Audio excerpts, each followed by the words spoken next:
Today, we are going to talk about something that is changing minute by minute. And so I just want to say out loud, we are recording on March 8th at 11 a.m. This is the best knowledge that we have at this time.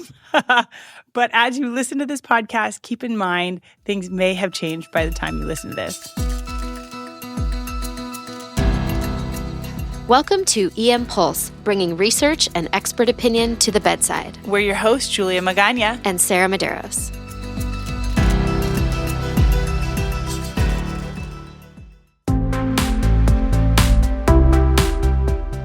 Things are changing in the world around us all the time, but the interesting thing for us in emergency medicine is that there are some significant proposed changes to the way that we train emergency medicine physicians.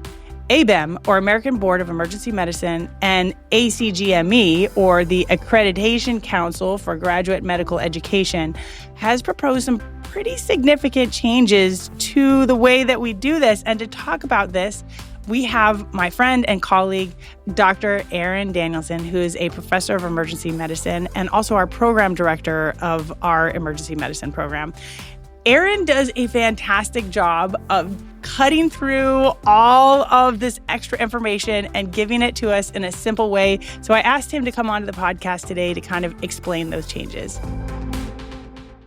Aaron, welcome. Hi, Julia. Thanks so much for having me. It's a pleasure to be here. So I guess before we get started, I just want to offer up a few disclosures. So I run a 3-year residency program, and the length of training plays a lot into these requirements. And my program is a program that is blessed with a whole bunch of faculty and amazing sites. We can actually meet just about all of these right now as a 3-year program, and that, of course, is going to color my perspective. And I am absolutely not a member of the writing group that came out with any of these. And I have not spoken directly with the writing group, although I have gone to every event that they have offered that I could possibly get to. So my perspective doesn't include a lot of super secret insider information. Yeah, I think that there's some advantage to that, like being somebody in the trenches and trying to absorb all of these things. Aaron, you talked about a writing group. Tell us how this process was done. Like, how did they go about deciding what changes, who and why and how? So basically what happens is every 10 years, program requirements for any specialty get reviewed. And so we were up for review, and they convene a writing group that is made up of members of that specialty's ACGME group.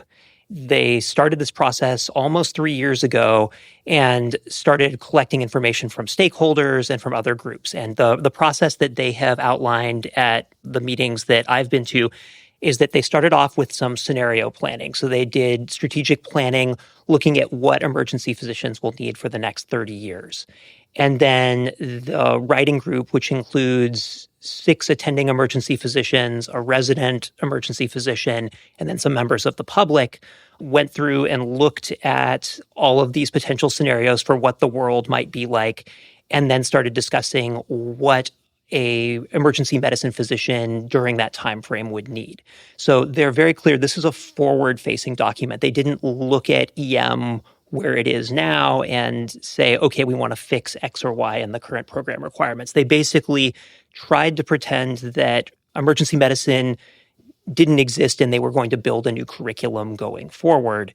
And then they built all those components out and got more stakeholder input, and then that became the curriculum that they developed competencies for, and then based on that came out with these new program requirements. Wow, that's super interesting to kind of think about rebuilding an entire process.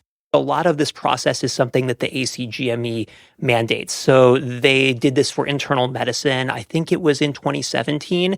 And they have basically really liked this idea of doing strategic planning based on future scenarios as kind of the starting point for the process. Predicting the future 25 years in advance is pretty hard. My whole career in emergency medicine, and I graduated residency in 2014, I'll just say that no one has gotten any 3-year period right. And so I think that given how dynamic our specialty is and where we fit in the healthcare system, that's a real challenge. Is like you have to buy into the idea that we know what's happening over a 25-year arc. And I do support the idea that they list in there that we need to be very adaptable, but I think that that's part of the challenge is they were looking very far ahead, and that can be very difficult to do and to build requirements to meet. Yeah, absolutely. Trying to predict anything. I mean, 6 months from now can be challenging. 25 years feels really aggressive. Yeah. Erin, let's jump into the first kind of impactful proposed change. Right now, emergency medicine residency training length can be either 3 or 4 years. And the ACGME has proposed standardizing emergency medicine residency programs to a 4-year duration. What's the primary reason behind this shift? So the important way to think about this is they didn't decide emergency medicine should be 4 years because we have 3 and 4 year programs right now. And there's always been a complex relationship about length of training in our specialty. They didn't do that. What they did was they started ground up and built a curriculum and then said, okay, we can't fit that into 3 years. I think the initial version of it came out to 3.7 years or something like that. And so that was how they got there. So I think it's really important when people are thinking about these and also how to discuss them if they want to provide comments, which we'll get to later in the podcast, that providing a comment that is, I think a 3-year residency program worked for me or seems to work fine right now in isolation is not a useful comment. What you have to do is look at the things they've put into this new curriculum and decide which ones you think are valid and which ones are not. And that's the really important framing for any of this discussion. The big things that got them there are they have come down on this general number of 5,000 patients as the number that a physician should see during their emergency medicine residency training.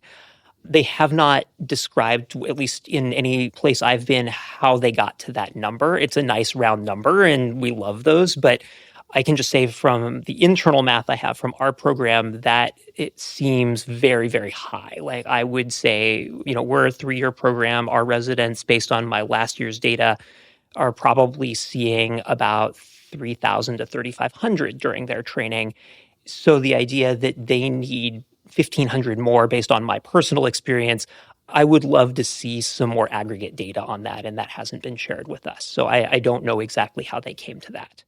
And basically to get to 5,000 based on some published data about how much residents see on a given shift and what time frame, that would take a 4-year program as well when you look at the other requirements. So that's part of where it came from.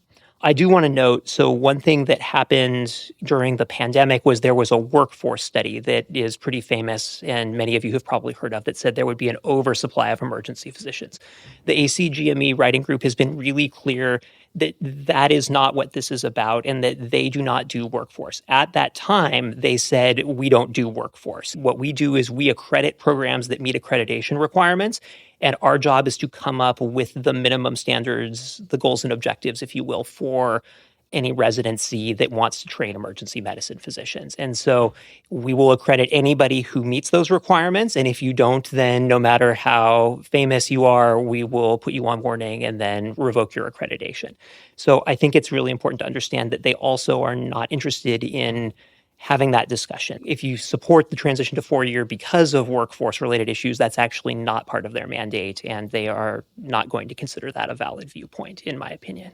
Interesting. This might be a dumb question, but obviously a lot of emergency medicine training programs include a rotation on internal medicine, SICU, PICU, all of these different places. Is the 5,000 patients just emergency department patients, or is that patients on all of these other rotations? Yeah, they have described it as specifically emergency department rotations. Wow. Yeah. So they're probably going to have to do more emergency medicine rotations as well?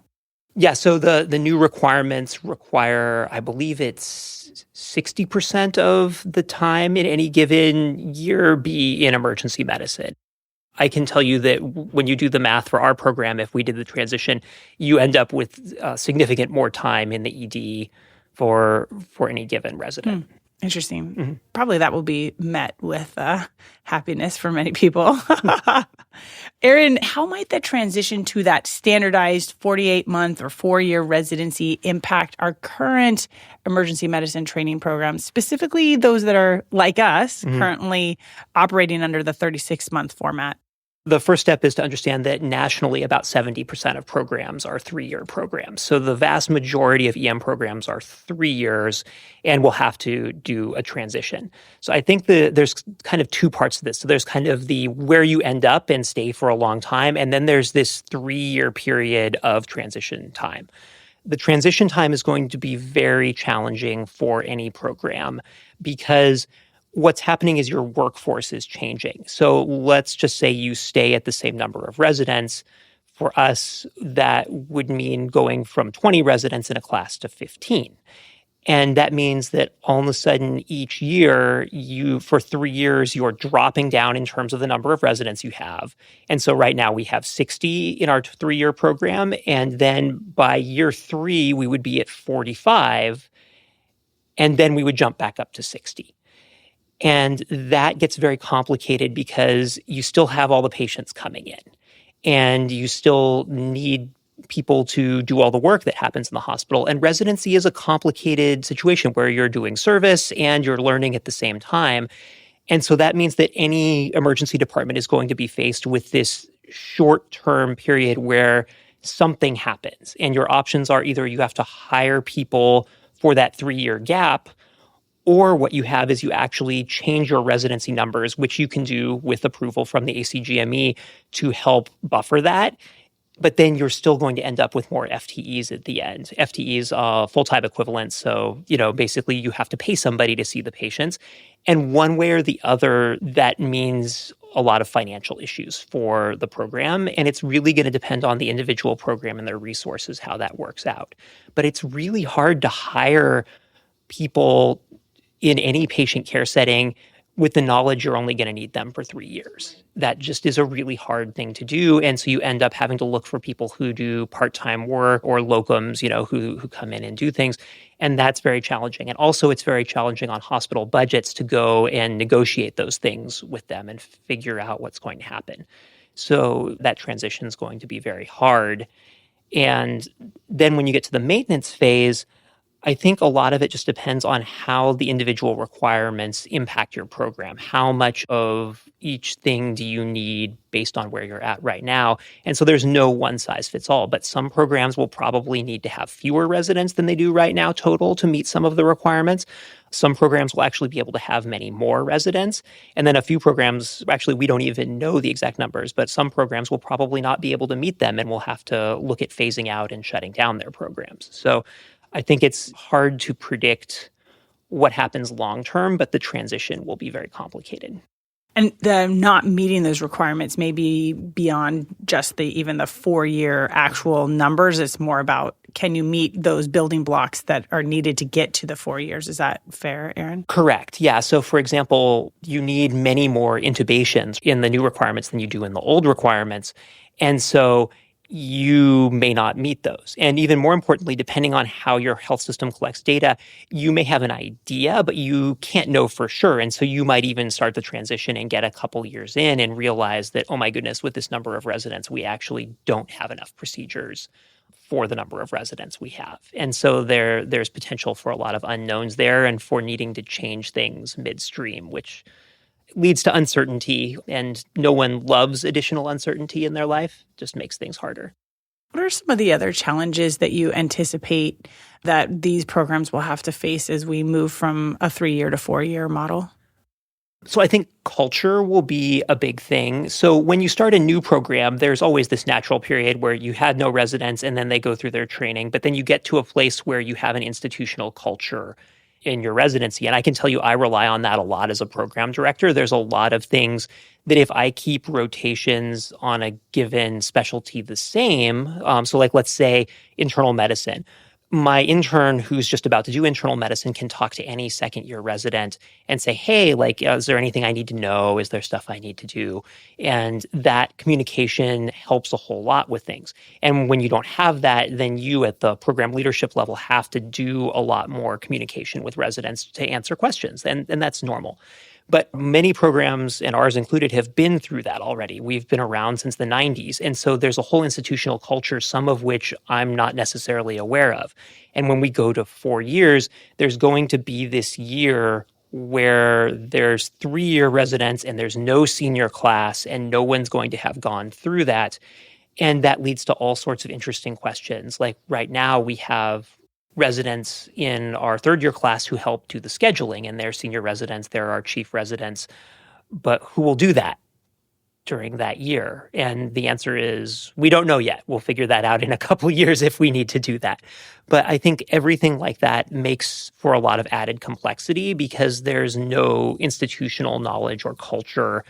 And it can just change the culture of your program. You're going to move rotations around. You're going to have uncertainty in applicants weighing how they feel about moving into a specialty where things are changing. And so that sort of environment does just tend to breed a little more anxiety than knowing you're coming into a stable culture. That's just people being people. It's not anything different.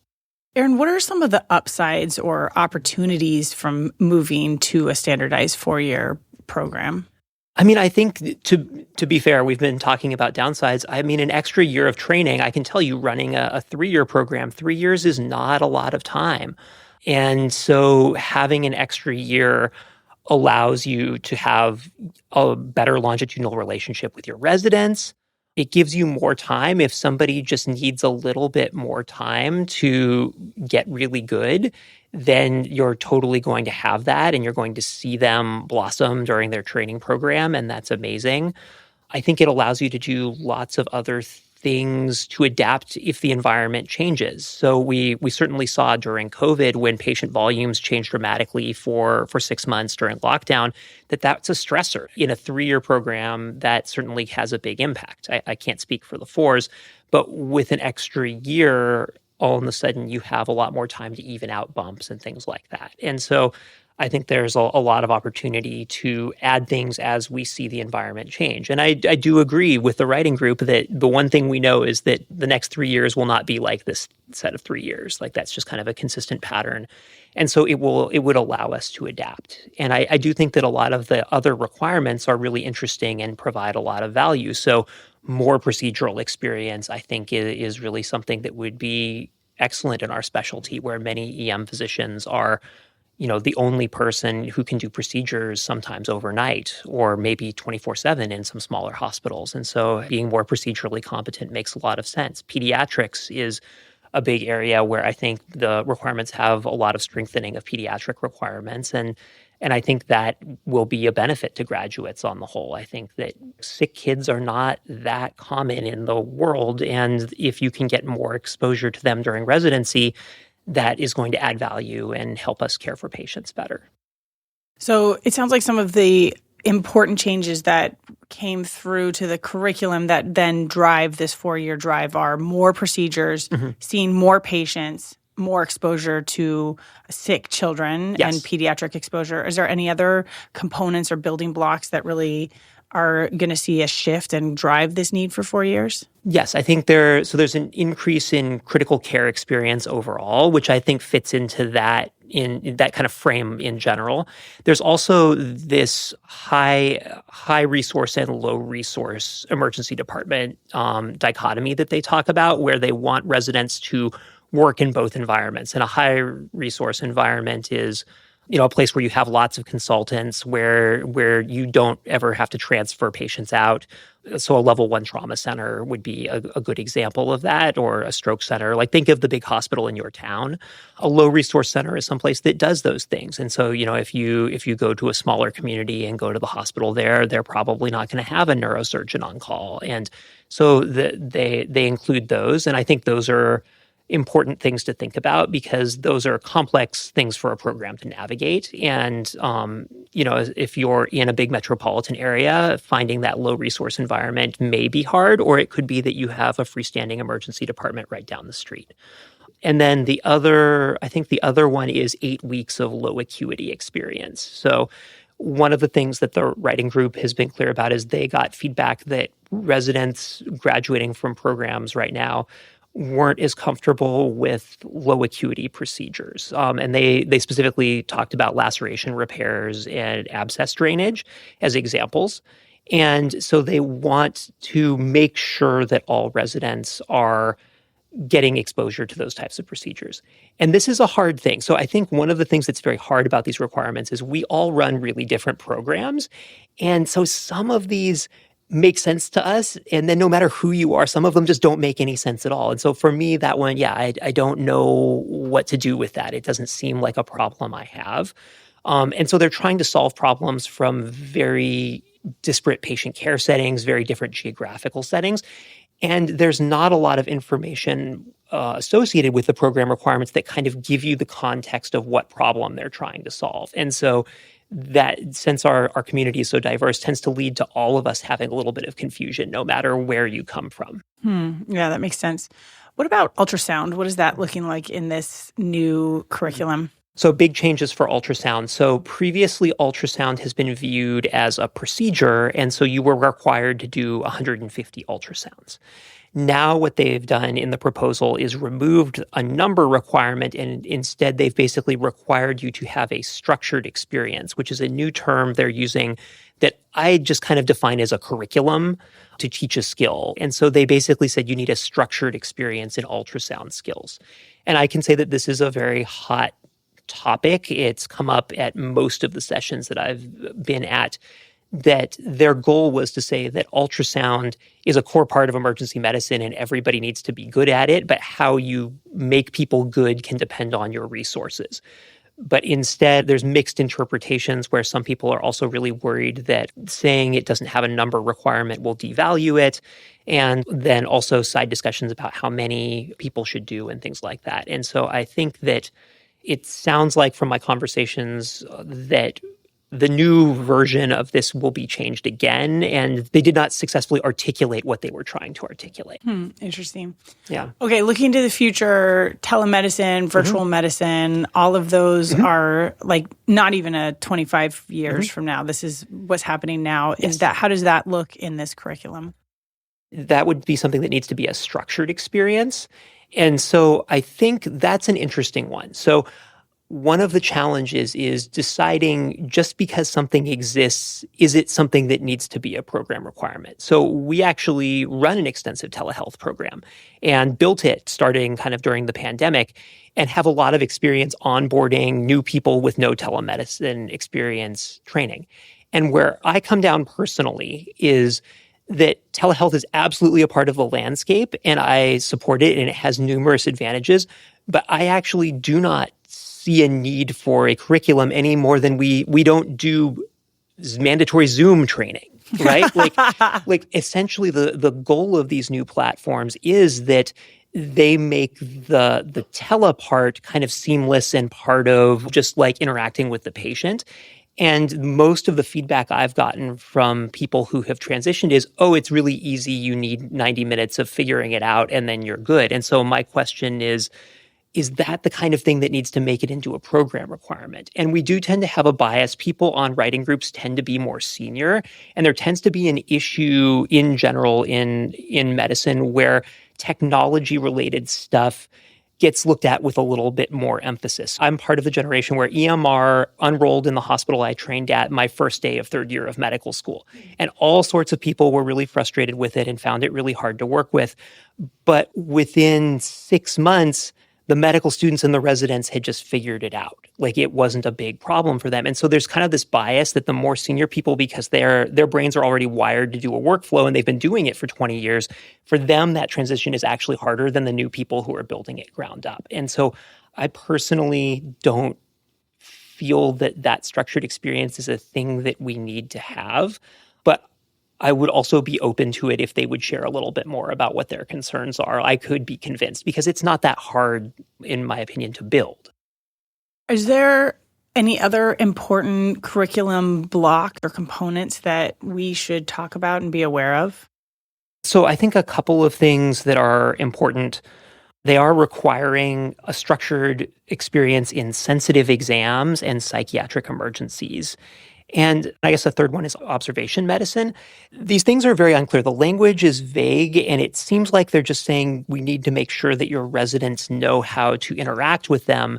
And I'm hoping that we'll get some clarification about, for example, if your residents just take care of patients with psychiatric emergencies, during their training, is that acceptable? And if it is, that makes sense. This is more just standardization of the curriculum, but it's not clear in my read of the requirements exactly what they're going for there. I think the other big change that really matters is the change to a case log specialty. So currently in the program requirements, what happens is every year I report to the ACGME the average number of required procedures done by all the residents. And if that average number meets the requirement, then we meet the requirements for accreditation. And the problem with any average, right, is that 50% of people are below it and 50% are above it. And so that doesn't say anything about the individual graduate and how many procedures they have done. And by moving to a case log specialty, what they're doing is they're saying the individual now must each do a certain number of each of these procedures. And so that actually means the average needs to be higher, right? Like it will be much higher. So when you talk about intubations where now the requirement is 35, it's going up to 75, but that 35 is reported as an average per program, you could be talking a lot more intubations for your residents. I think the case log move is actually a very good one, given that we're a procedural specialty. And when I step back and just kind of look at these requirements in general, I would say that they are a move for us towards the surgical specialties and the procedural specialties in medicine. Longer training, larger procedure numbers being a case log specialty. Our specialty is saying we are part of the proceduralist paradigm in medicine.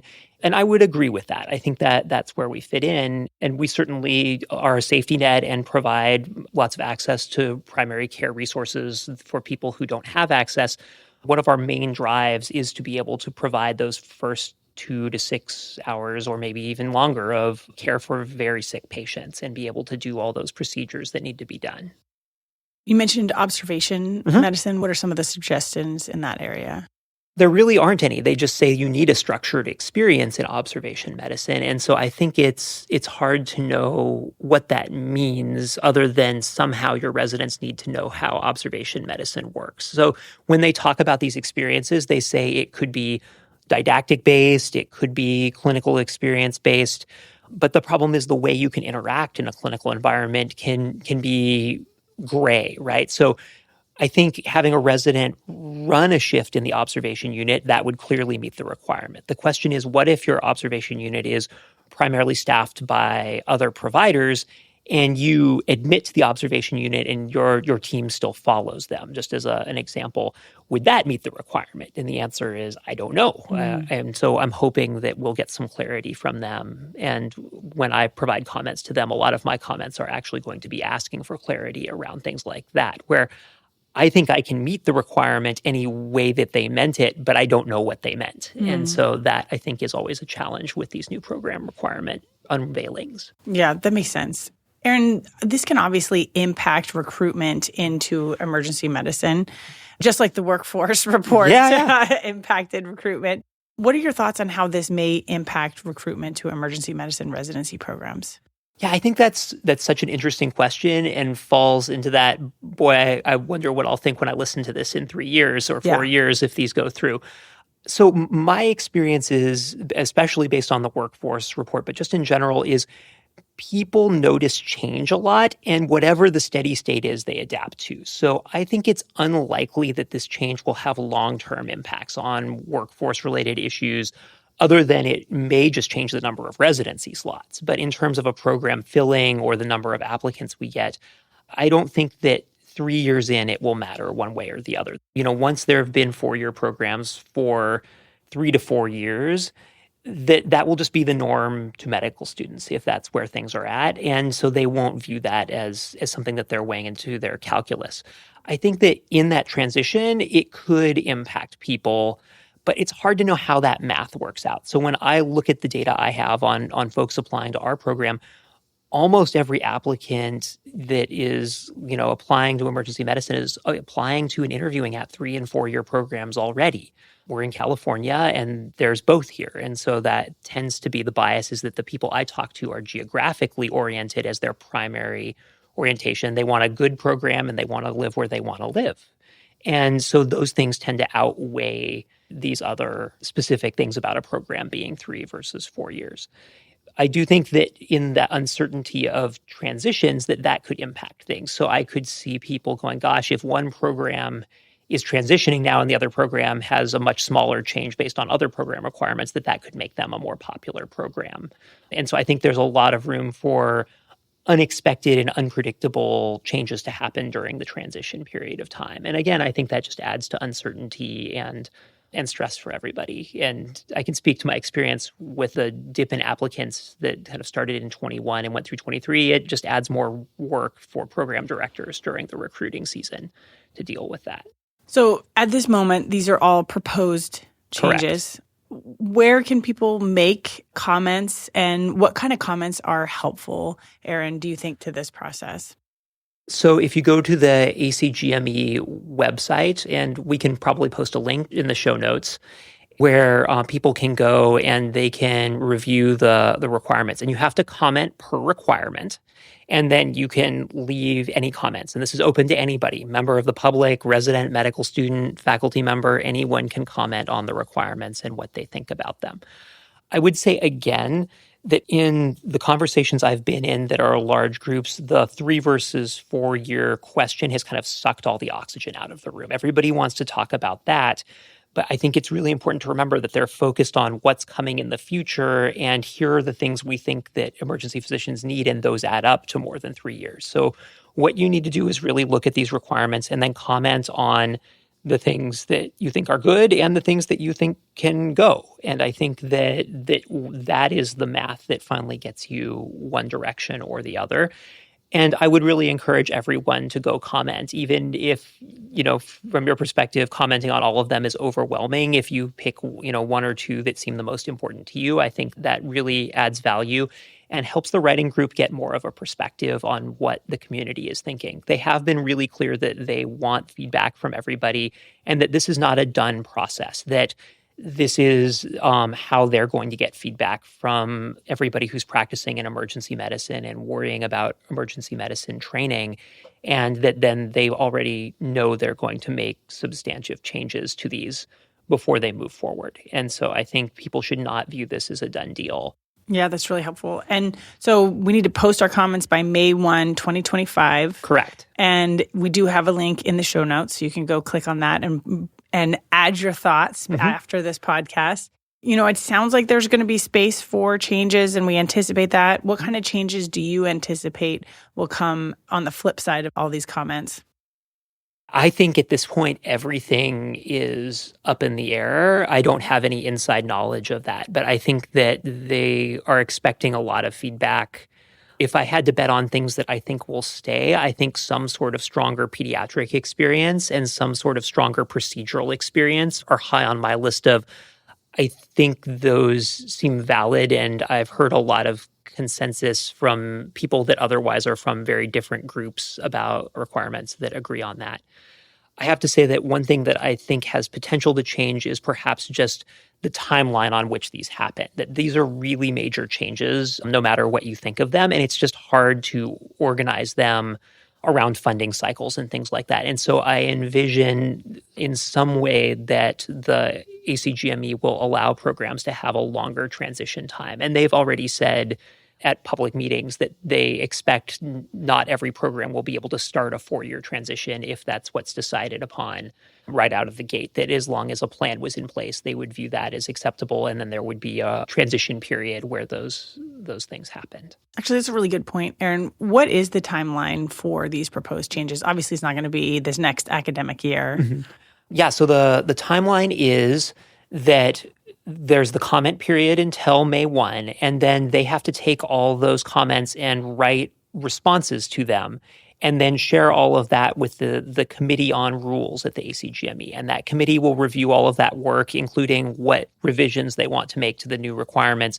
And then that committee can either ask them to continue to work, or it can approve those newly written requirements and send them along for full approval by the ACGME's main governing council. That timeline is supposed to be done, I think it's July 1, 2026. That's when the new requirements have to be posted. No matter what, they have to be posted a year in advance. So if the timeline changes one way or the other a year in advance of the new requirements, they have to be available for people to view.